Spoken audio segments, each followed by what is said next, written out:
ایران نے جنگ بندی کے لیے امریکی تجاویز کا کوئی جواب نہیں دیا، 5 شرائط بھی پیش نہیں کی گئیں۔ ایرانی وزیر خارجہ نے امریکہ سے مذاکرات سے متعلق خبروں کو مسترد کر دیا، واضح کیا صدر ٹرمپ کے خصوصی ایلچی اسٹیو وٹکوف کے براہ راست پیغامات موصول ہو رہے ہیں۔ ایسے پیغامات کو مذاکرات نہیں کہا جا سکتا، پیغامات میں سیکیورٹی معاملات شامل ہوتے ہیں۔ کہا ایران جنگ بندی کا نہیں، جنگ کے مکمل خاتمے کا خواہش مند ہے۔ امریکہ نے زمینی جنگ مسلط کی تو ایرانی فورسز مقابلہ کریں گی۔ عباس عراقچی کا عرب ٹی وی کو انٹرویو۔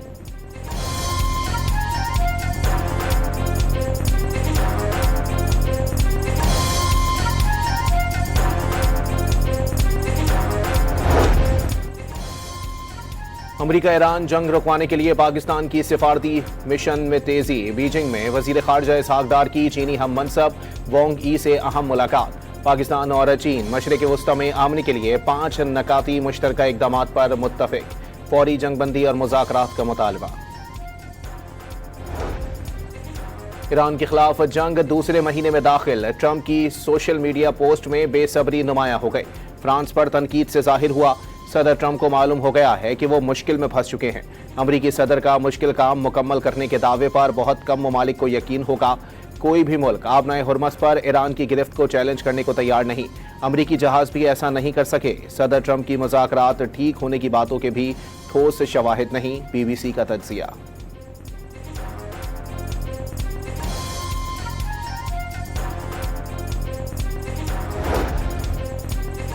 صدر ٹرمپ اتحادیوں کی مدد نہ ملنے پر برہم، برطانیہ سمیت نیٹو ممالک کو جیٹ فیول چاہیے تو امریکہ سے خریدیں یا پھر خود آبنائے ہرمز جائیں اور تیل لے آئیں، امریکہ مدد کو نہیں آئے گا، امریکی صدر کا سوشل میڈیا پر پیغام۔ امریکہ نے ابراہم لنکن اور جیرالڈ فورڈ کے بعد اپنا تیسرا بحری بیڑا بھی مشرق وسطی میں تعینات کرنے کا اعلان کر دیا، George H W Bush middle east روانہ۔ ایرانی وزیر خارجہ نے سعودی عرب کو برادر ملک قرار دے دیا، امریکی افواج کے انخلاء کا مطالبہ۔ ایران کی فوجی کارروائیاں صرف ان جارے دشمنوں کے خلاف ہیں جو نہ عربوں کا احترام کرتے ہیں اور نہ ہی ایرانیوں کا۔ بیرونی طاقتیں خطے کو سیکیورٹی فراہم نہیں کر سکتی، وقت آ گیا ہے کہ خطے سے امریکی افواج کا مکمل انخلاء یقینی بنایا جائے۔ عباس عراقچی کا بیان۔ ترک ہم منصب کو ٹیلی فون کر کے مستقبل کے اسرائیلی فالس فلیگ آپریشن سے بھی آگاہ کر دیا۔ ترکیہ کی علاقائی خود مختاری کا احترام کرتے ہیں، ایرانی وزیر خارجہ کی یقین دہانی۔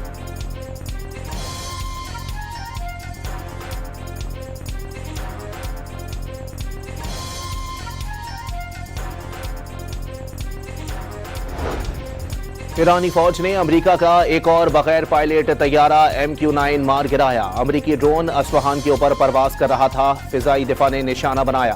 خلیج فارس کے جزیرے کشم پر لوکاس ڈرون بھی مار گرایا گیا۔ ایران کی جانب سے امریکہ اور اسرائیل کے گرائے گئے ڈرونز کی تعداد 147 ہو گئی۔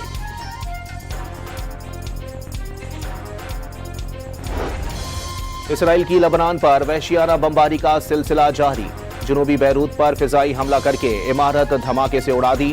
جنگ میں لبنانیوں کی شہادتیں 1268 ہو گئیں، 3500 سے زائد زخمی۔ حزب اللہ کی اسرائیل کے خلاف تابڑتوڑ کارروائیاں، 24 گھنٹوں کے دوران لبنانی حدود میں اسرائیلی فوجیوں پر 43 حملے، 10 کلومیٹر اندر گھس کر غیر قانونی بستیوں اور فوجی ٹھکانوں کو ٹارگٹ کیا۔ ہلاک فوجیوں کی تعداد 6 ہو گئی، متعدد زخمی، مزید ٹینکس تباہ۔ برطانیہ اور فرانس سمیت 10 یورپی ممالک کا اسرائیل سے لبنان پر حملے مزید نہ بڑھانے کا مطالبہ، لبنانی حکومت اور عوام سے یکجہتی کا اظہار۔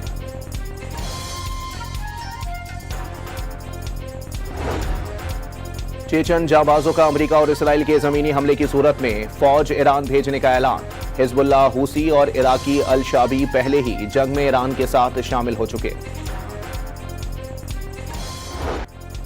آبنائے ہرمز کی حفاظت پر قربان ایرانی بحریہ کے سربراہ ایڈمرل علی رضا تنگسیری کی بندر عباس میں تدفین، بڑی تعداد میں لوگوں کی شرکت، شہید کو خراج عقیدت پیش کیا۔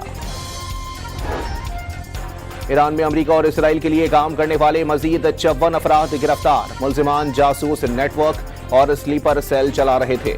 گرفتاریاں فارس، تہران، کرمانشاہ اور گیلان میں عوامی مدد سے کی گئیں۔ ملزمان چیک پوائنٹس اور حساس تنصیبات کی معلومات دشمن کو فراہم کرتے تھے۔ 10 کی شناخت جاسوس کے طور پر کر لی گئی۔ اسلحہ اور گولہ بارود برآمد۔ فلسطینیوں کو سزائے موت دینے کے قانون کے خلاف اسرائیلی پارلیمنٹ کے باہر مظاہرہ۔ اسرائیلی پولیس نے مظاہرین پر پانی کی توپیں چلا دیں۔ پکڑ دھکڑ کے دوران کئی مظاہرین کو گھسیٹ کر پولیس اسٹیشن پہنچا دیا گیا۔ اقوام متحدہ کے تحت لبنان میں خدمات انجام دینے والے 3 انڈونیشی اہلکاروں کی حملوں میں ہلاکتوں پر پاکستان کی شدید مذمت۔ مستقل مندوب عاصم افتخار کا انڈونیشیا کی حکومت اور عوام کے ساتھ مکمل یکجہتی کا اظہار۔ مشرق وسطی کی غیر یقینی صورتحال نے تیل کی قیمتوں کو آگ لگا دی۔ عالمی منڈی میں برنٹ کروڈ کی قیمت $118 فی بیرل سے بڑھ گئی۔ امریکی خام تیل بھی $102 فی بیرل کی سطح پر پہنچ گیا۔ خلیجی جنگ نے ایل پی جی بھی مہنگی کر دی۔ فی کلو کی قیمت میں $78.28 کا بڑا اضافہ۔ ایل پی جی کی نئی قیمت $304.12 فی کلو ہو گئی۔ گھریلو سلنڈر $923.71 مہنگا۔ $30 کا اضافہ۔ فی لیٹر قیمت $240 ہو گئی۔ نوٹیفیکیشن جاری۔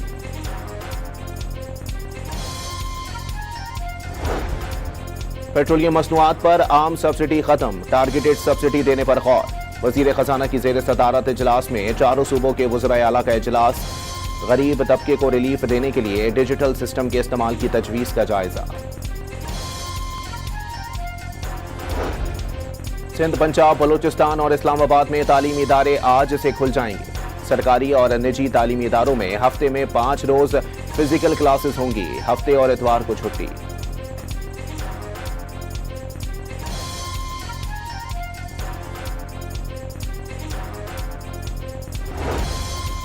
مردان کے علاقے رستم میں مائننگ کے دوران لینڈ سلائیڈنگ، 9 افراد جاں بحق، 3 زخمی ہو گئے۔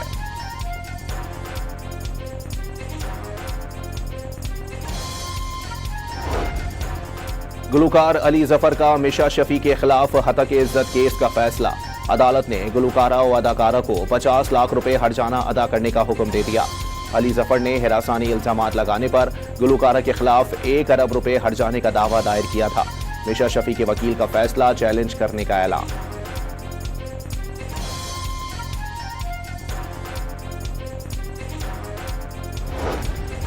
اسلام آباد میں تاجر عامر اوان کے قتل میں ملوث ملزمان گرفتار۔ ملزمان میں افغان باشندے بھی شامل۔ تاجر کو ڈکیتی کے دوران قتل کیا گیا۔ اسلام آباد میں کوئی ایسا قتل کیس نہیں جس کا کھوج نہ لگایا گیا ہو۔ وزیر مملکت برائے داخلہ طلال چودھری کی آئی جی اسلام آباد کے ہمراہ نیوز کانفرنس۔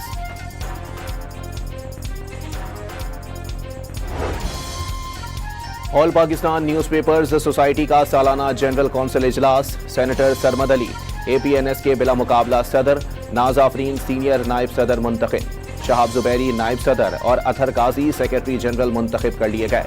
اے پی این ایس کی ڈان میڈیا گروپ کے اشتہارات پر پابندی کی مذمت۔ اے پی این ایس کے مطابق اشتہارات کی بندش نے ڈان اخبار کا وجود خطرے میں ڈال دیا۔ پاکستان سپر لیگ میں پشاور زلمی اور اسلام آباد یونائیٹڈ کا میچ بارش کی نظر، دونوں ٹیموں کو 1-1 پوائنٹ دے دیا گیا۔ پشاور زلمی 3 پوائنٹس کے ساتھ دوسرے نمبر پر آ گئی۔ اسلام آباد یونائیٹڈ کی 6ٹھی پوزیشن۔ لاہور میں تیز ہواؤں کے ساتھ بارش، کئی علاقوں میں ژالہ باری، موسم خوشگوار ہو گیا۔ محکمہ موسمیات نے کراچی میں آج سے 3 اپریل تک بارش کی پیش گوئی کر دی۔ آبنہ ہرمز کی جنگ کے پیش نظر بحری افواج کے نئے چیلنجز۔ یونان میں بحری جہازوں کو تباہی سے بچانے کی مشقیں شروع ہو گئیں۔ نیوی اہلکاروں کا ریسکیو آپریشنز کی مہارت کا مظاہرہ۔